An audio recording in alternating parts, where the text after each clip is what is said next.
जय हिंद दोस्तों, स्वागत है आपका एक बार फिर से मेरे YouTube channel supreme math by Rishi में। उम्मीद करता हूं कि आप सभी स्वस्थ होंगे। आज हम कंपाउंड इंटरेस्ट के टाइप नंबर 17 से कंटिन्यू कर रहे हैं बच्चों। जिस भी स्टूडेंट ने मेरा YouTube चैनल सब्सक्राइब नहीं किया तो सब्सक्राइब कर लेना, ताकि नोटिफिकेशन सबसे पहले आप तक पहुंच के। टाइप नंबर 17 से कंटिन्यू करते हैं। कोई धन 9 महीने में 32,000 रुपए से 37,044 रुपए हो जाता है यदि ब्याज की दर तिमाही से योजित होती है। तो हमने रेट ऑफ इंटरेस्ट बताना बच्चों। देखो कैसे बताएंगे। 9 महीने में 32,000 रुपए, 32,000 रुपए कितने हो जाते हैं? 37,044 रुपए हो जाते हैं। ये हमारा क्या है? मूलधन है। और ये हमारा क्या है? मिश्रधन है। ये बच्चों अमाउंट है हमारी। ठीक है। अब देखो, इसको हम कितने से काट लेंगे? 4 से कट जाएगा। ये 4 से ये कटेगा 8,000 और ये कटेगा 9,261। यहाँ पर टाइम देखो कितना दे रखा है? 9 महीने का टाइम दे रखा है। 9 महीने में, और अगर ब्याज की दर तिमाही संयोजित होती है, हर 3 महीने में रेट ऑफ इंटरेस्ट लगता है, ब्याज कितना मिलता है? हर 3 महीने में लेता है। तो 9 महीने का कितने क्वार्टर हो जाएंगे? 9 महीने में 3 क्वार्टर हो जाएंगे। तो हम यहां से इसको क्या कर देंगे बच्चों? क्यूब रूट कर देंगे यहां से इसका। ये कितने का क्यूब रूट होता है? 20 का। और ये कितने का? 21 का। एक साल में 20 रुपए 21 हो जाते हैं। इसका मतलब है 1 रुपये ब्याज का मिला है। कितने पर? 20 पर। तो 1/20 कितना होता है हमारा? 5%। अब ये हमारा आंसर नहीं आया है। अभी अभी देखना, ये क्या था? 9 महीने का है। 9 महीने का 32,000 रुपए 37,044 हो जाते हैं। रेट ऑफ इंटरेस्ट जो ये आई है, ये क्वार्टरली आई है, 3 महीने की आई है। हमने क्या करना था? जो रेट ऑफ इंटरेस्ट होती है वो हमारी क्या होती है? वार्षिक होती है। ठीक है, एनुअल होती है। तो हम 5%, ये हमारी क्वार्टरली है, इसको हम वार्षिक में तब्दील करेंगे। तो किससे गुणा करना पड़ेगा? एक साल में 4 क्वार्टर होते हैं, 3-3 महीने के, तो 3 चौके 12। तो 4 से हमें इसे गुणा करना पड़ेगा। अब हमारा आंसर आएगा 20%। तो रेट ऑफ इंटरेस्ट बच्चों क्या होगी? 20%। इसमें सिर्फ ये लॉजिक था कि यहाँ पर जो ये रेट ऑफ इंटरेस्ट आएगी ना, ये एक क्वार्टर की आएगी, लेकिन हमने क्या करना था? पूरी वार्षिक निकालनी थी। और वार्षिक में कितने, एक साल में कितने क्वार्टर होते हैं? 4। तो हमने 4 से गुणा कर दिया। तो हमारा कितना आया answer? 20% rate of interest I. उम्मीद करता हूं समझ में आया होगा। एक क्वेश्चन और देखो। Type number 18।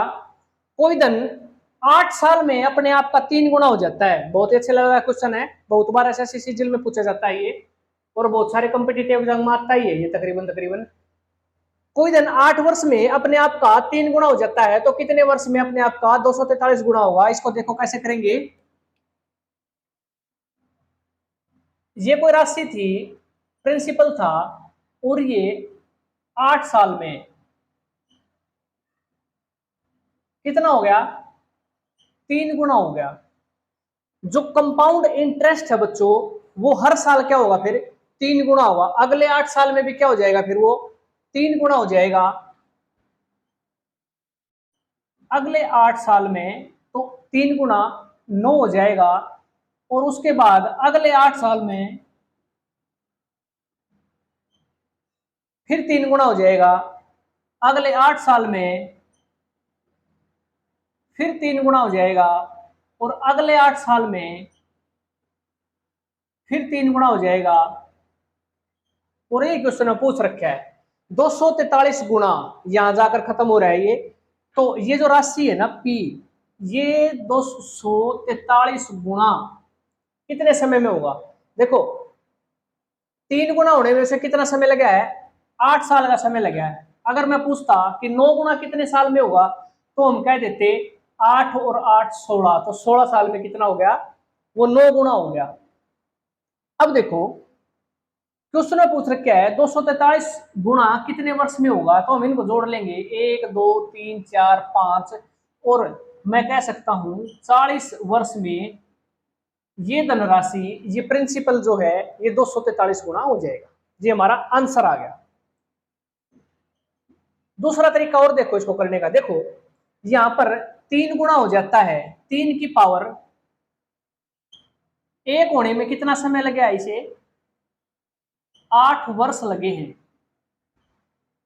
यहां पर P की वैल्यू, यहां पर कोई प्रिंसिपल है और वो 3 गुना हो जाता है 8 साल में, 3 की पावर 1 ही तो है ये, तो 3 की पावर 1 होने में से कितना समय लगा है, 8 वर्ष का समय लगा है। और 243 गुना 3 की पावर कितना होता है ये 5, तो 3 की पावर 5 होने में कितना समय लगेगा, इसको भी हम 8 से गुना कर देंगे। ठीक है, तो 8 5 40, तो कितना समय 40 वर्ष। तो हम एक ये भी कंसेप्ट है, इससे भी कर सकते हैं, अदरवाइज ये भी कोई दिक्कत नहीं है, ये भी अच्छा है। कोई धनराशि 3 गुना हो जाती है 8 साल में, कंपाउंड इंटरेस्ट में क्या होता है, वो हर साल उतने गुना ही होगी, तो अगले 8 साल में भी 3 गुना, फिर 3 गुना, फिर 3 गुना, ऐसे करते करते 243 गुना हमने बताना था। और ये आ गया 3 की पावर 5, यानी 5 बार गुणा करने पर क्या आएगा, 243 आएगा। तो 8 और 8 इस तरह जोड़ देंगे इन सभी साल को, तो हमारा समय निकल के आ गया 40 वर्ष। वो राशि 40 साल में 243 गुना हो जाएगी, ये हमारा आंसर हो जाएगा। ये कंसेप्ट भी अच्छा है, इससे भी कर सकते हैं। अगला क्वेश्चन देखो, टाइप नंबर 19 से, कोई धन 3 वर्ष में अपने आप का 2 गुना हो जाता है, तो कितने साल में अपने आप का 64 गुना होगा। इसको कैसे करेंगे, जैसे हमने पिछला क्वेश्चन किया था, धनराशि कितनी है, P है, और वो 3 वर्ष में कितने गुना हो जाती है, 2 गुना हो जाती है। इसका मतलब अगले 3 साल में फिर ये 2 गुना हो जाएगी, 4 हो जाएगी। अगले 3 वर्ष में फिर कितनी हो जाएगी, 4 से फिर 2 गुना। अगले 3 वर्ष में फिर 16, अगले 3 वर्ष में ये 32, और अगले 3 वर्ष में ये हो जाएगी 64। ये राशि 3 वर्ष में 2 गुना हो रही है, 64 गुना कितने वर्ष में होगी, ये राशि 64 गुना कितने वर्ष में होगी। इन सभी साल को जोड़ दो आप, कितना आ गया देखो, 1 2 3 4 5 6, तो 6 दिए 18 वर्ष। तो हमारा आंसर आ जाएगा कितना, 18 वर्ष में वो धनराशि 64 गुना हो जाएगी।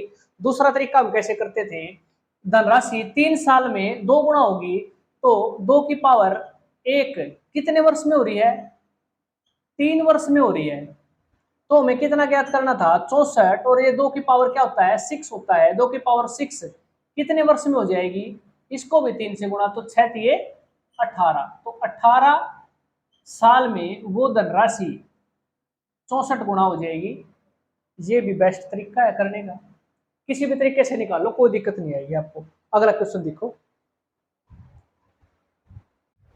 टाइप नंबर 20 देखो, अगर कोई धन चक्रवृद्धि ब्याज पर 5 साल में 4500 रुपए हो जाता है और 10 साल में 6750 रुपए हो जाता है, तो हमने बताना है प्रिंसिपल क्या होगा, मूलधन क्या होगा। इसको हम कितने अच्छे तरीके से करेंगे, देखो ये राशि थी, P कोई राशि है, 5 वर्ष में, ध्यान से समझना, 5 वर्ष में कितनी हो जाती है, 4500 रुपए हो जाती है, और 10 साल में 6750। इसका मतलब अगले 5 साल में, अगले 5 वर्ष में 6750 रुपए हो जाती है। ठीक है, क्योंकि इसमें क्या क्या रखे हैं, 10 वर्ष में, टोटल 10 वर्ष में कितनी हो जाती है, 6750, 5 वर्ष में 4500, इसका मतलब ये अगले 5 वर्ष में 6750 हुई है। अब देखो, यहां से हमने देखना है कि ये राशि 5 वर्ष में कितने गुना हुई है, उसको हम यहां से देख लेंगे। 6750, 6750 होगी, पहले कितनी थी, 4500 थी, इसको काटने के बाद 3/2 आ जाएगा। कहने का मतलब ये है कि 5 साल में जो ये प्रिंसिपल है ना, जो प्रिंसिपल है वो कितने गुना हो रहा है 5 साल में, 3/2 गुना होने के बाद 4500 रुपये हो जाता है।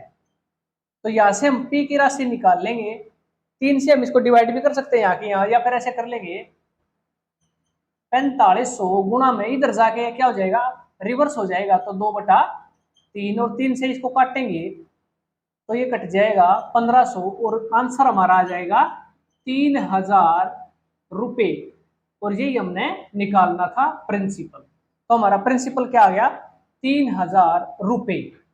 देखो एक बार फिर समझो, कोई धन चक्रवर्ती ब्याज पर 5 साल में 45 हो जाता है, 5 वर्ष में 4500 रुपए हो गया। अब क्या होता है, 10 वर्ष में 6750 हो जाता है। इसका मतलब अगले 5 वर्ष में धन 6750 हुआ है। तो 6750 हुआ है, पहले 4500 था, कितने गुना बढ़ा है हम देख लेंगे, क्योंकि कंपाउंड इंटरेस्ट क्या होता है, वो हर साल उतने गुना ही बढ़ता है। 5 साल में अगर ये 3/2 गुना बढ़ा है ना, तो अगले 5 साल में भी 3/2 गुना ही बढ़ेगा।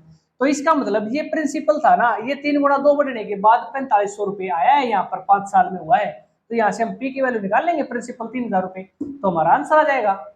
अगला क्वेश्चन देखो, टाइप नंबर 21 देखो, अगर कोई धन चक्रवर्ती ब्याज पर 2 वर्ष में 650 रुपए हो जाता है और 4 वर्ष में 676 रुपए हो जाता है, तो वो धन ज्ञात करना है, प्रिंसिपल ज्ञात करना है।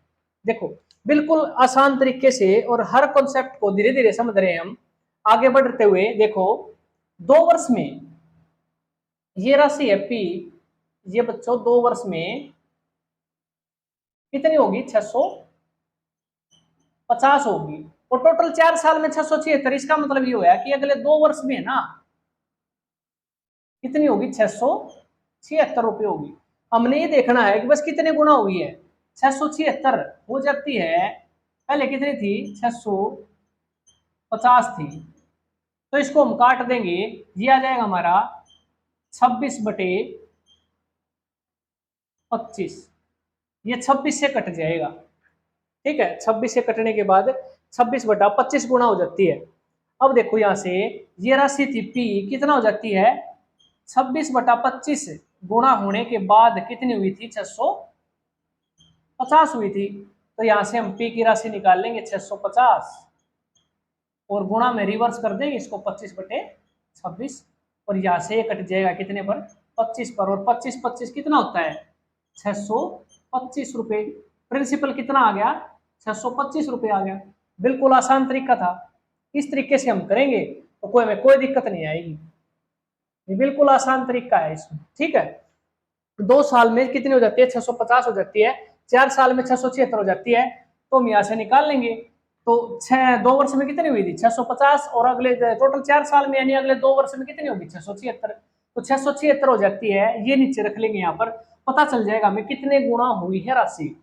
यहाँ पी थी, ये मूलधन था, ये 26/25 गुणा होने के बाद ही तो 650 हुआ है यहाँ पर। तो यहाँ से पी करेंगे तो 25/26 यहाँ गुणा कर देंगे नीचे, तो हमारी राशि कितनी आ गई, 625 रुपए। उम्मीद करता हूं बच्चों आपको ये समझ में आया होगा।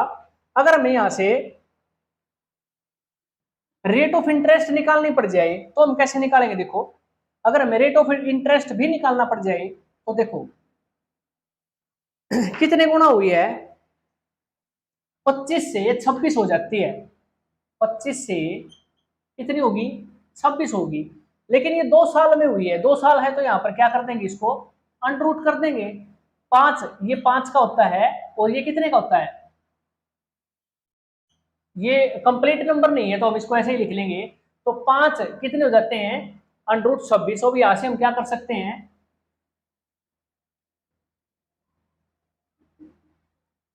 √26 माइनस 5/5 इंटू 100। तो हमारा रेट ऑफ इंटरेस्ट बच्चों क्या आ जाएगा, ये आ जाएगा। ये थोड़ा है कॉम्प्लिकेटेड, एसएससी में इस प्रकार के रेट ऑफ इंटरेस्ट नहीं पूछी जाती, अगर पूछ भी लेता है ना तो ये ऐसे ही मिलेगा, बिल्कुल एज इट इज। ठीक है, 99% एसएससी में ऐसे क्वेश्चन नहीं पूछे जाते रेट ऑफ इंटरेस्ट इतना कॉम्प्लिकेटेड आए। अदरवाइज हमने यहाँ से निकाल लिया था, प्रिंसिपल दे रखा था 650 हो जाता है 2 साल में, और 4 साल में 676 अगले 2 वर्ष में। तो यहाँ से हमने निकाल लिया 26/25। और हमें रेट ऑफ इंटरेस्ट भी मैंने बता दी है, अगर निकालनी पड़ भी जाए, अगर क्वेश्चन आ भी जाए तो यहाँ से हम रेट ऑफ इंटरेस्ट ऐसे निकाल सकते हैं। तो आज की क्लास में बच्चों इतना ही, बाकी अगली क्लास में। आज तब तक के लिए जय हिंद।